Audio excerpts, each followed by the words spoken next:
السلام علیکم ویورز، ہمارے چینل پر خوش آمدید۔ میرا نام راشدہ ہے اور میرا تعلق ایک گاؤں سے ہے۔ گاؤں میں تو لوگوں کی زندگی ویسے بھی بہت سادہ ہوتی ہے۔ ہم لوگوں کا شہر بہت کم مانا جانا ہوتا تھا۔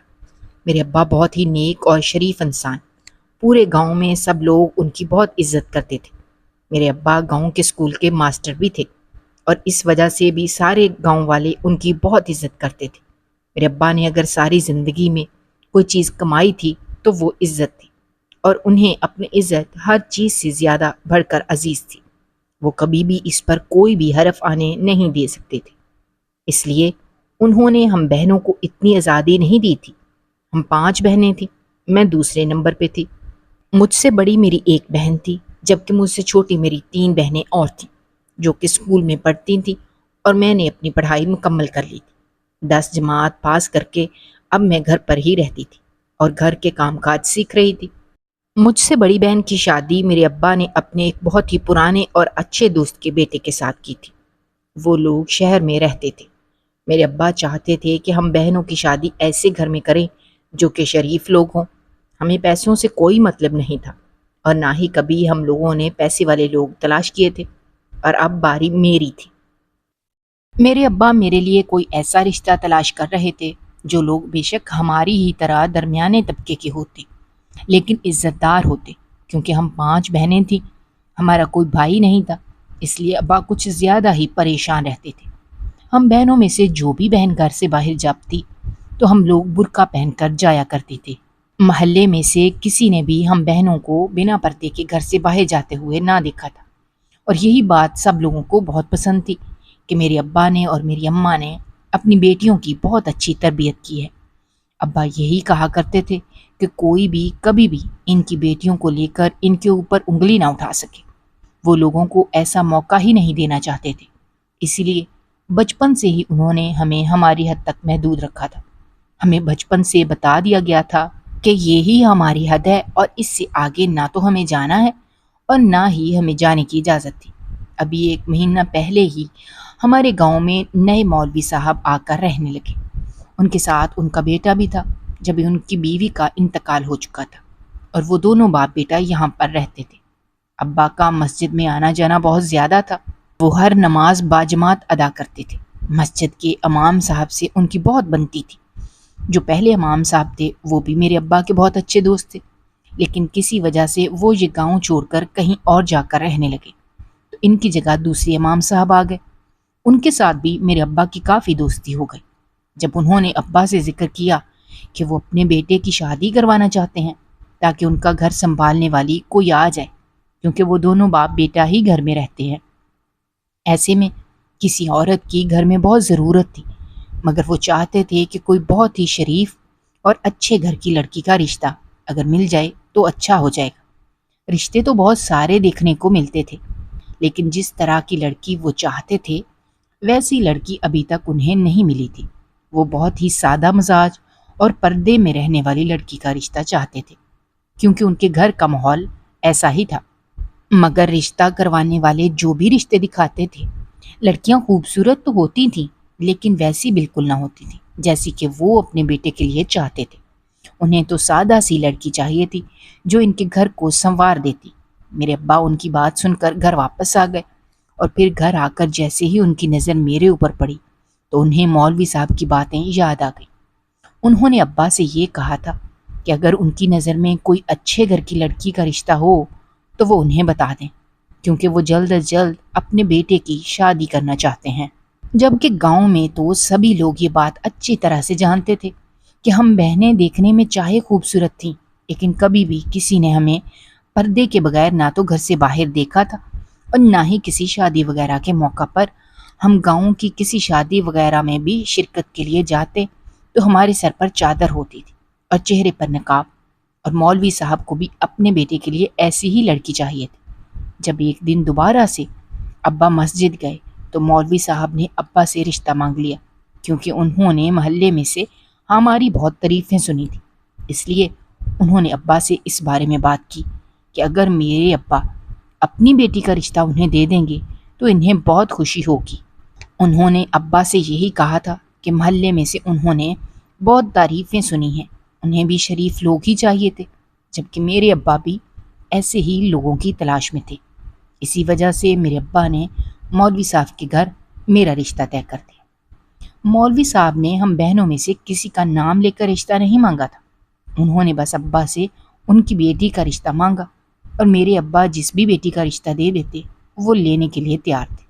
کیونکہ میں دوسرے نمبر پر تھی، میری بڑی بہن کی تو شادی ہو گئی تھی، ایسے میں اب میری باری تھی، تو ابا نے میرا رشتہ مولوی صاحب کے گھر طے کر دیا۔ رشتہ بس اس طرح سے طے ہوا کہ دونوں گھروں میں بات طے ہو گئی تھی، اور جلد ہی شادی کی تیاریاں بھی شروع ہو گئیں۔ دونوں ہی گھر اتنے زیادہ امیر تو نہیں تھے کہ شادی کا کوئی بڑا فنکشن کرتے، بس سادگی سے نکاح ہونا تھا۔ نکاح بھی مسجد میں رکھا گیا، نکاح کی رسم ہوئی تھی، اور اس کے بعد میں رخصت ہو کر مولوی صاحب کے گھر آ گئی۔ گھر میں دو ہی لوگ تھے، مولوی صاحب کے علاوہ میرے شوہر کے علاوہ کوئی بھی نہیں تھا۔ سارا گھر میری ذمہ داری تھا، اور میں نے آتے ہی اپنی ساری ذمہ داری کو بہت اچھے طریقے سے نبھانا شروع کیا۔ اس طرح سے میں مولوی صاحب کی بہو تھی، اور میری ساس کا انتقال ہو گیا تھا۔ گھر میں میرے علاوہ اور کوئی بھی عورت نہیں تھی۔ محلے کی عورتیں کبھی کبھار چکر لگا لیتی، کبھی وہ مولوی صاحب سے کوئی بات پوچھنے جاتی، تو کبھی کوئی دم وغیرہ کروانے کے لیے یہاں کا چکر لگاتی۔ جبکہ میرا شوہر شہر میں ایک نوکری کرتا تھا، وہ صبح فجر کے وقت گھر سے چلا جاتا اور مغرب کی اذان ہوتے ہی گھر واپس آ جاتا۔ مجھے اس گھر میں آئے ہوئے ایک ہفتہ گزر گیا تھا، اور پچھلے ایک ہفتے سے ہی بہت عجیب بات تھی جو میں اس گھر میں دیکھ رہی تھی۔ میرا شوہر صبح کا گیا مغرب کے وقت گھر آتا، اور کھانا کھانے کے بعد تھوڑی دیر ہی بعد مجھ سے بات چیت کرتا۔ ہم دونوں میں تھوڑی بہت بات چیت ہوتی تھی، اور اس کے بعد عشاء کی نماز پڑھا کر مولوی صاحب جیسے ہی گھر آتے تو میرے شوہر کو اپنے کمرے میں بلا لیتے اور کمرے کا دروازہ بند کر لیتے، یہاں تک کہ وہ کھانا بھی ہمارے ساتھ بیٹھ کر نہ کھاتے۔ اپنا کھانا لے کر وہ اپنے کمرے میں چلے جاتے، اور میرے شوہر کو بھی وہیں بلا لیتے۔ جب بھی وہ گھر سے باہر ہوتے تھے تو ان کے کمرے کا دروازہ بند ہوتا تھا، یا تو وہاں پر تالا ہوتا تھا یا پھر کنڈی لگی ہوتی تھی۔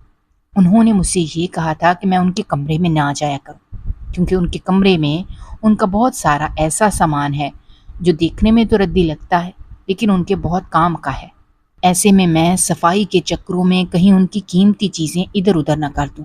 وہ اپنے کمرے کی صفائی خود ہی کر لیتے تھے، مگر مجھے یہ بات اچھی نہ لگتی، لیکن چپ ہو جاتی، کیونکہ میرے شوہر نے اور میرے سسر نے دونوں نے ہی مجھے اس کمرے میں جانے سے منع کیا تھا۔ مگر مجھے یہ بات سمجھ نہیں آتی تھی کہ وہ میرے شوہر کو اپنے کمرے میں کیوں بلاتے تھے، اور پھر کمرے کا دروازہ بھی بند کر لیتے۔ میں ساری رات اپنے شوہر کے آنے کا انتظار کرتی رہتی، مگر وہ ساری رات ہی کمرے میں نہ آتے۔ ایک ہفتہ تو اس طرح سے گزرا تھا۔ جب میں نے اپنے شوہر سے یہ کہا اس طرح سے میرے سسر میرے ہوتے ہوئے اپنے کمرے کی خود صفائی کرتے ہیں تو مجھے اچھا نہیں لگتا، میں ان کی کسی بھی چیز کو ادھر سے ادھر نہیں کروں گی، بس ان کے کمرے کی صفائی کر کے آ جایا کروں گی۔ یہ بات سن کر پہلے تو میرا شوہر اور میرا سسر دونوں پریشان ہو گئے، اور پھر انہوں نے مجھے اپنے کمرے میں جانے کی اجازت دے دی، صرف اس شرط پر کہ میں صفائی کر کے اس کمرے سے باہر آ جاؤں گی اور اسے باہر سے کنڈی لگا دوں گی۔ میں روزانہ ایسا ہی کرتی۔ جیسے ہی صبح میرے سسر مسجد چلے جاتے اور میرا شوہر بھی ان کے ساتھ ہی چلا جاتا، تو میں فوراً سے ان کے آنے سے پہلے کمرے کی صفائی کرنے کے لیے پہنچ جاتی، اور ان کے آنے سے پہلے کمرے کی صفائی کر کے باہر آ جاتی۔ مگر میں جب بھی ان کے کمرے میں صفائی کرنے کے لیے جاتی تو وہاں پر ٹوٹی ہوئی چوڑیاں مجھے روزانہ ملتی، جبکہ مجھے اس بات پر حیرت ہوتی تھی کہ اس گھر میں میرے علاوہ کون چوڑیاں پہنتا تھا، اور یہ چوڑیاں یہاں پر کیسے آتی۔ ایسا بھی نہیں تھا کہ یہ سب کچھ ایک دن ہوتا، روزانہ ہی مجھے اس کمرے سے ٹوٹی ہوئی چوڑیاں ملتی تھی، مگر یہ سمجھ نہیں آتا تھا کہ وہ چوڑیاں کس کی ہیں، کیونکہ اس کمرے میں تو کوئی بھی عورت موجود نہیں تھی۔ اپنے شوہر سے پوچھنے کی ہمت نہیں تھی، کیونکہ وہ غصے والا تھا، اور میں نہیں چاہتی تھی کہ میری کسی بات پر اسے غصہ آئے، اسی لیے چپ ہو جاتی، یہ سوچ کر کہ ہو سکتا ہے وہ خود ہی مجھے یہ ساری باتیں بتا دیں، یا پھر خود ہی ایک نہ ایک دن ساری حقیقت کھل کر سامنے آ جائے۔ میں تو چاہ کر بھی اپنے شوہر سے اس بات کا شکوہ بھی نہیں کر سکتی تھی کہ وہ پوری رات کمرے میں نہیں آتے اور مجھے وقت نہیں دیتے، کیونکہ میں کوئی بھی بات کر کے یہ ثابت نہیں کرنا چاہتی تھی کہ میرے ماں باپ نے میری اچھی تربیت نہیں کی۔ ہمارے گھروں میں یہی سمجھا جاتا تھا کہ اگر کوئی لڑکی سوال کرتی تو یہی کہا جاتا تھا کہ وہ بہت زبان چلاتی ہے، اور اسی وجہ سے اس کے گھر والوں کو بھی تانے سننے کو ملتے تھے کہ انہوں نے اپنی بیٹی کی تربیت اچھی نہیں کی۔ میں صبر کرنے والی انسان تھی اور ان ساری باتوں پر صبر کرتی آ رہی تھی، مگر مجھے لگتا تھا کہ شاید میں زیادہ دیر تک ان ساری باتوں کو برداشت نہیں کر سکتی، کیونکہ جو کچھ بھی اس گھر میں ہو رہا تھا وہ بہت عجیب تھا اور ساری باتیں میری سمجھ سے بالکل باہر تھیں۔ مجھے جتنا ان باتوں کو سمجھنے کی کوشش کرتی اتنا ہی الجھ جاتی۔ آخر میرے سسر اور میرے شوہر سے ایسا کیا کام ہوتا تھا جو اسے اپنے کمرے میں بلا دیتے اور پھر اسے وہیں اپنے پاس ہی رکھتے؟ دوسری طرف میرا شوہر تھا، اسے بھی نہ تو اپنی ذمہ داری کا احساس تھا اور نہ ہی شاید وہ اس بارے میں سوچتا تھا۔ ایسا لگتا تھا جیسے اسے نہ تو مجھ میں کوئی دلچسپی ہے اور نہ ہی مجھ سے کوئی محبت ہے، بس ایک رشتے کو وہ نبھا رہا تھا، شاید دنیا کو دکھانے کے لیے قائم کیا گیا۔ ایک دن ان ساری باتوں سے تنگ آ کر میں نے اپنے شوہر سے پوچھ ہی لیا۔ میرے پوچھنے کی دیر تھی کہ اسے غصہ آ گیا۔ میں جس چیز سے ڈرتی تھی وہی ہوا تھا۔ میرے شوہر نے غصے میں آ کر مجھے صرف یہ کہا تھا کہ میں اپنے کام سے کام رکھوں اور گھر کے کسی بھی معاملے میں زیادہ غور و فکر کرنے کی مجھے ضرورت نہیں ہے۔ جو بات انہیں لگے گی کہ مجھے بتانا مناسب ہے تو وہ مجھے بتا دیں گے، مجھے زیادہ سوال جواب کرنے کی ضرورت نہیں ہے۔ آج تو میں نے پہلی مرتبہ یہ غلطی کر دی تھی اور دوبارہ یہ غلطی میں کبھی نہ دہراؤں۔ اس کے غصے کو دیکھ کر میں چپ ہو گئی اور دوبارہ میری ہمت نہیں ہوئی تھی کہ میں اس سے اس بارے میں کوئی بھی بات کروں یا پھر اس سے کچھ بھی پوچھوں۔ اس سارے واقعے کو 3 ہفتے گزر گئے تھے اور ان 3 ہفتوں سے یہی سب کچھ اس گھر میں ہو رہا تھا، مگر میں نے کسی کو بھی اس بارے میں کچھ نہ بتایا۔ اپنے گھر جاتی اور مل کر واپس آ جاتی، اماں ابا کو بھی میں نے اس بارے میں کچھ نہ بتایا۔ ایک دن اسی طرح سے جب صبح ہوئی اور مولوی صاحب مسجد کے لیے چلے گئے، میرے شوہر بھی ان کے ساتھ ہی چلے گئے تھے۔ جب میں ان کے کمرے میں صاف صفائی کرنے کے لیے گئی تو مجھ پر آسمان ٹوٹ پڑا جب سسر کے کمرے والے باتھ روم میں سے مجھے کسی عورت کے رونے کی آواز سنائی دی۔ تو اس کا مطلب یہ تھا کہ جو سب کچھ میں دیکھ رہی تھی، محسوس کر رہی تھی، وہ میرا وہم نہیں تھا۔ جو یہاں مجھے روزانہ ٹوٹی ہوئی چوڑیاں ملتی تھیں وہ بلا وجہ نہیں تھیں۔ تو کیا اس کا مطلب یہ تھا کہ میرے سسر کے کمرے میں کوئی عورت موجود تھی؟ میری ساس کا تو انتقال ہو گیا تھا، ایسے میں وہ کون عورت تھی جو اس کمرے میں موجود تھی؟ میں نے ڈرتے ڈرتے واش روم کے دروازے کو کھولنے کی کوشش کی۔ ابھی میں نے اس دروازے پر ہاتھ ہی رکھا تھا جب پیچھے سے میرے شوہر نے آ کر میرا ہاتھ پکڑ لیا اور مجھے میرے کمرے میں جانے کا کہا۔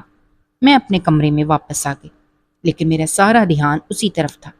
اس کے بعد سے میرے شوہر نے، میرے سسر نے مجھے اس کمرے میں جانے سے منع کر دیا۔ اب تو میں نے ٹھان لیا تھا کہ میں اس راز کو جان کر ہی رہوں گی۔ میں جو یہ سوچ رہی تھی کہ اگلے دن جا کر اس راز کو جانوں گی، لیکن میرے شوہر نے اور میرے سسر نے مجھے اس کمرے میں جانے سے سختی سے منع کر دیا تھا، مگر میں اتنی بڑی بات برداشت نہیں کر سکتی تھی۔ میرے سسر ویسے تو بہت نیک اور اچھے بنتے تھے، مسجد کے امام تھے، مولوی صاحب تھے، لیکن ان کے کارنامے دیکھ کر مجھے حیرت ہو رہی تھی کہ انہوں نے اپنے کمرے میں کسی عورت کو رکھا ہوا تھا۔ میں ایسا کچھ بھی غلط سوچنا نہیں چاہتی تھی، لیکن جو کچھ میری آنکھوں کے سامنے تھا وہ سب کچھ مجھے ایسا سوچنے پر مجبور کر رہا تھا۔ شاید اسی لیے وہ اپنے بیٹے کو بھی اسی کمرے میں بلا لیتے تھے، اور وہ ٹوٹی ہوئی چوڑیاں بھی یقیناً اسی عورت کی تھی۔ وہ عورت کون تھی جیسے انہوں نے اس کمرے میں قید کر رکھا تھا؟ ایک دن مجھ سے رہا نہ گیا تو میں نے اپنے شوہر سے صاف صاف کہہ دیا کہ اگر ان لوگوں نے مجھے پوری سچائی نہ بتائی اور اس عورت کو اس کمرے سے آزاد نہ کیا تو میں ان کی سچائی سارے محلے کو اور سارے گاؤں کو چیخ چیخ کر بتاؤں گی کہ انہوں نے زبردستی کسی عورت کو یہاں پر قید کیا ہوا ہے۔ اب میں اس گھر میں 1 منٹ بھی نہیں رہنا چاہتی تھی، کیونکہ مجھے اس گھر میں رہنے والے لوگوں پر بھروسہ نہیں رہا تھا۔ مجھے اپنے شوہر اور اپنے سسر دونوں سے ڈر لگنے لگا تھا۔ ایسا لگتا تھا کہ وہ دونوں ہی جیسے دکھتے ہیں ویسے بالکل بھی نہیں ہیں۔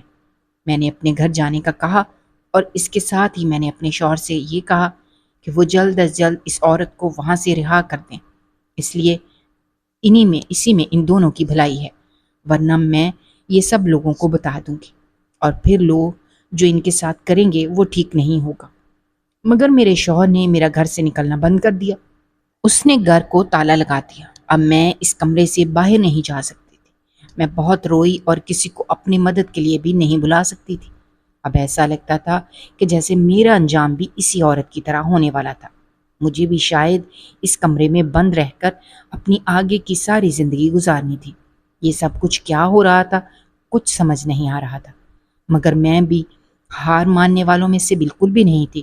اتنی خاموشی سے میں اس گھر میں چپ ہو کر نہیں بیٹھ سکتی تھی۔ میں کسی بھی برائی میں ان کا ساتھ نہیں دے سکتی تھی، اور نہ ہی چپ رہ کر ان لوگوں کو کسی پر ظلم کرنے دے سکتی تھی۔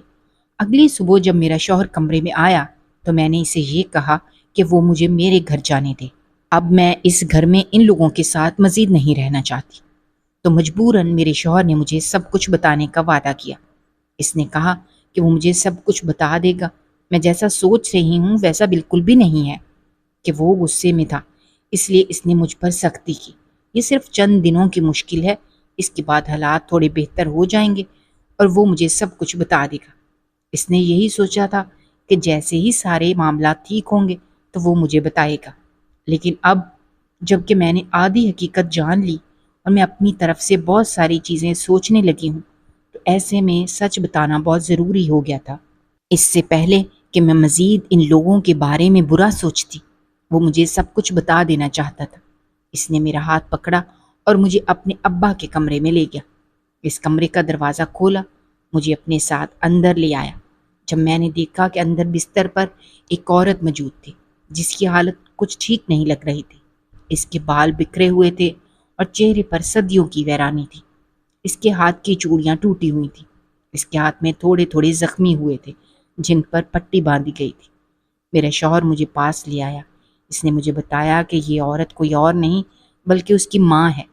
میں حیران تھی کہ اس نے تو یہ کہا تھا کہ اس کی ماں کا انتقال ہو گیا ہے، تو یہ عورت اس کی ماں کیسے ہو سکتی ہے؟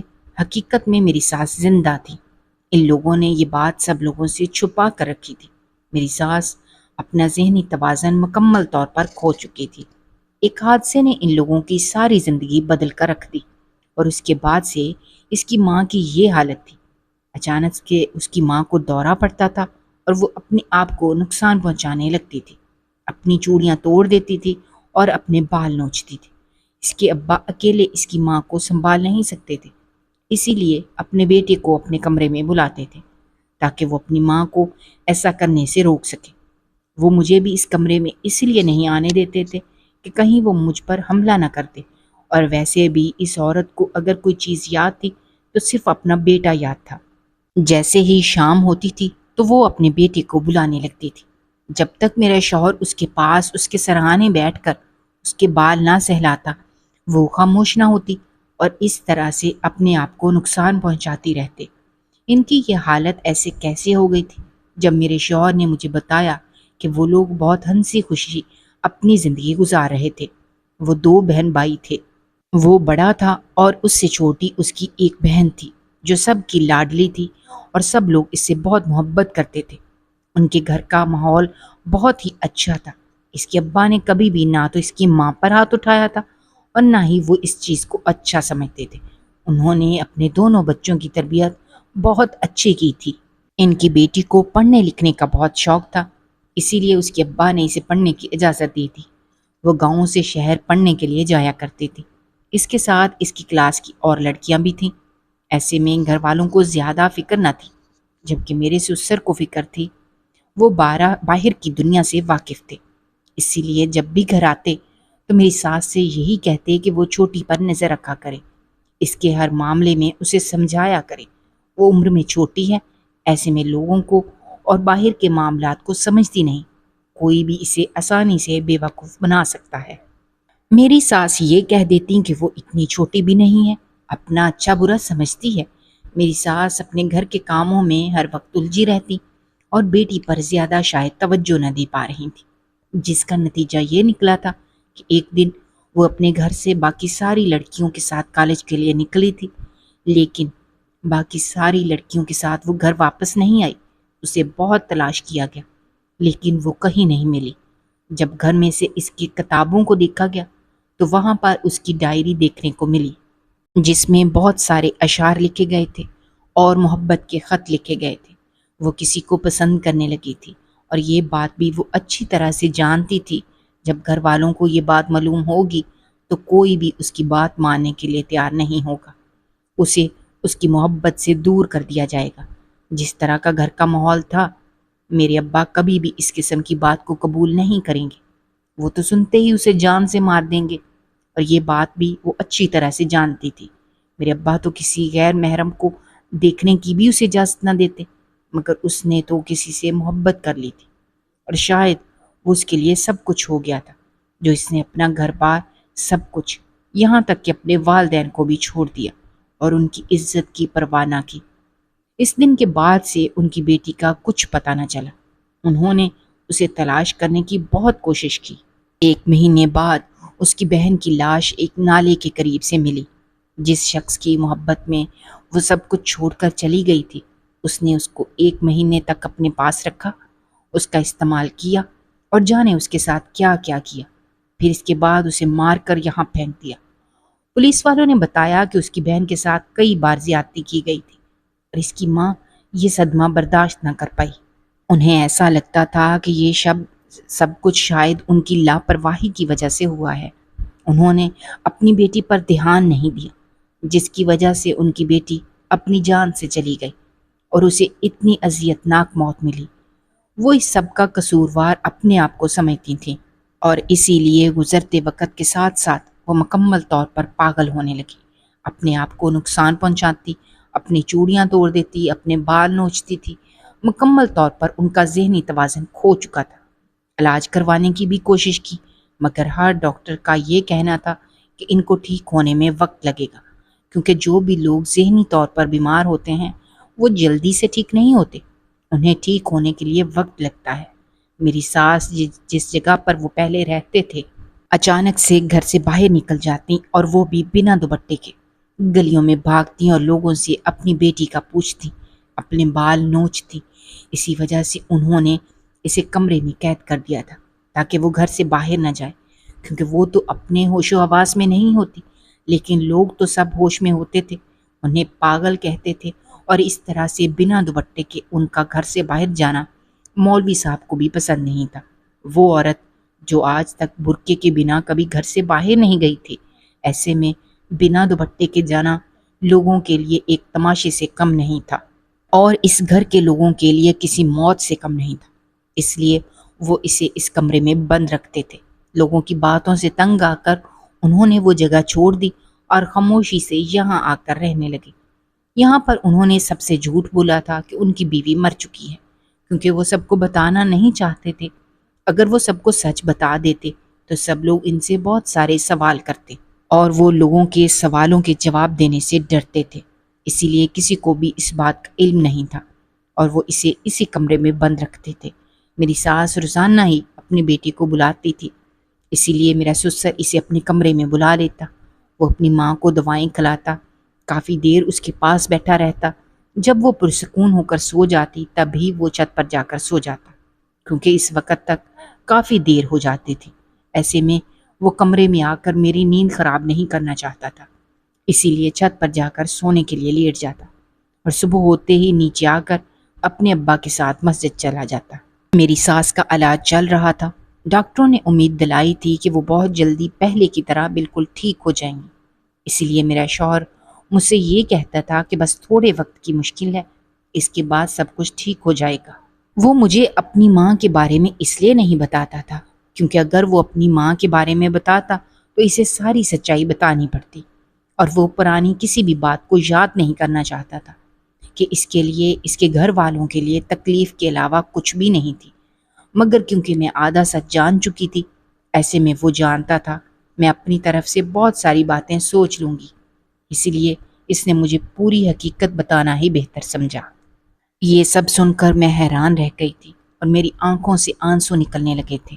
میری ساس کو چوڑیاں بہت پسند تھیں، اور ہر وقت وہ چوڑیاں پہن کر رکھتی تھی، اس لیے جب روزانہ انہیں دورہ پڑتا اور وہ خود ہی اپنی چوڑیاں توڑ دیتی، تو ایسے میں میرے سسر روزانہ ہی ان کے لیے نئی چوڑیاں لے آتے اور ان کے ہاتھ میں پہنا دیتے۔ اسی لیے تو مجھے روزانہ ہی ان کے کمرے سے ٹوٹی ہوئی چوڑیاں ملتی تھیں۔ جو کہ میری ساس کی ہوتی تھی۔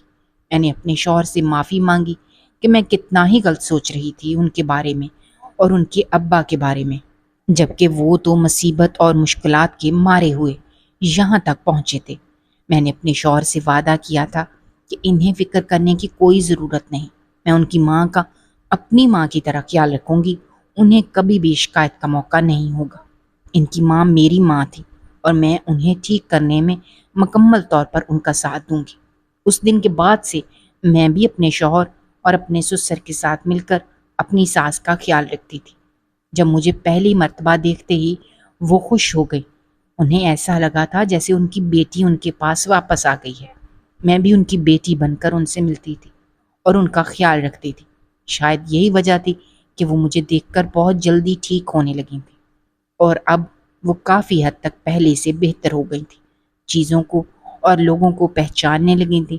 اور پھر ہم لوگوں نے اپنی نئی زندگی شروع کی تھی، جس میں ہم سب ایک دوسرے کا ساتھ دیتے تھے اور ساری غلط فہمیوں کو اپنی زندگی سے نکال دیا تھا۔ اگر آپ کو ہماری کہانیاں پسند آ رہی ہیں تو ہمارے چینل کو سبسکرائب کیجیے، ویڈیوز پر کمنٹ کیجیے اور شیئر کیجیے۔ شکریہ۔